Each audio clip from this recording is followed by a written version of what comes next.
আর এক কথায় যদি বলি, আসলে কি রাজনীতিবিদরা দেশ চালায়? রাজনীতিবিদরা দেশ চালায় না। দেশ চালায় এবং সব কিছু নিয়ন্ত্রণ করে যারা, তাদের দিকে কিন্তু কেউ আঙ্গুলি দিচ্ছে না। সেটা হলো আমলা। সব কিছু নিয়ন্ত্রণ করে তারা।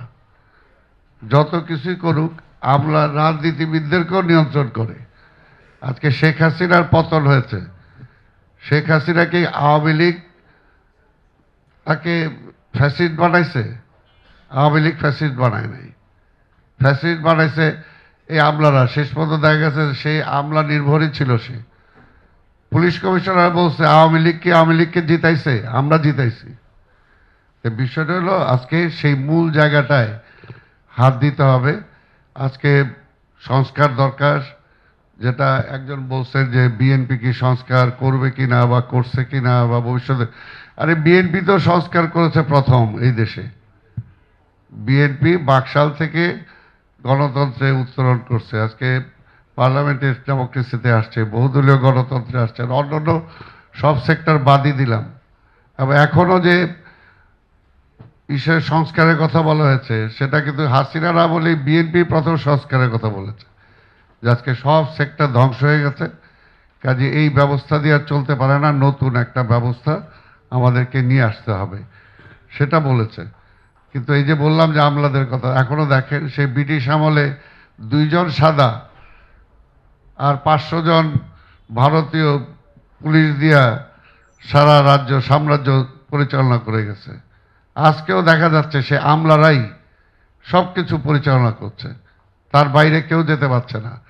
বাংলাদেশের সংবিধান থাকুক যাই থাকুক, সবার জন্য এক আইন, আমলাদের জন্য আরেক আইন। এটা কিভাবে হয়? সংস্কারের এইবারের আমার দল বা সবাই অংশগ্রহণ করছে, কিন্তু আমি এই সিস্টেমটারই যেভাবে যে প্রসেসে তারা আলোচনা করছে, আমি ব্যক্তিগতভাবে আমার দল থেকে বলছি না, আমি এটাকে আমি ঠিক মনে করছি না। এটা এখানে একজন মধ্যে বলছেন, আমি কি জানি না। অল ক্রস সেকশনকে নিয়ে একসাথে বসে আলোচনা করা উচিত ছিল।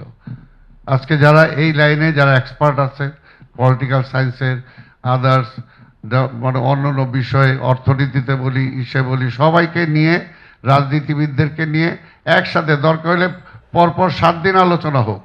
সেখানে আলোচনা করে ক্রস আলোচনার মধ্যে দিয়ে, এই যে আজকে এখানে আলোচনা হচ্ছে, একজন প্রশ্ন করছে আমাদের মজুমদার সাহেব যাওয়ার অবস্থায় তাকে দাঁড়াইতে হয়েছে। আজকে আমাকে হয়তো দেখে অনেকে প্রশ্ন করতে, এরপরও করতে পারেন। অর্থাৎ এইটা জব এইভাবে এই সিস্টেমটাতেই হতে হবে। এখানে এককভাবে কোনো সম্ভব না। আজকে সংস্কার করতেছে কারা? আমার তো প্রথমে এটা যে কারা করতেছে, তার সাথে জনগণের সম্পর্ক কতটুকু আছে এবং সেটা আসলে কতটুকু কার্যকর হবে। এই জন্য সংস্কার চলমান, চলবে আমাদের, সেটা সব ঠিক আছে। কিন্তু একটা কথা ঠিক, যে আজকে সিভিল সোসাইটির মোরালিটিটা কিন্তু অন্যদের চেয়ে বেশি স্ট্রং থাকে সব সময়। আমরা 71 সালেও দেখেছি, আমরা এর পরবর্তী 75ও দেখেছি, 90ও দেখেছি। কিন্তু আজকে ওই সেক্টরটাই সবচেয়ে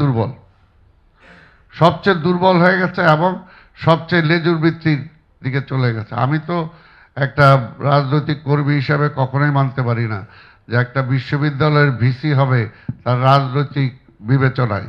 এটা কখনোই হতে পারে না।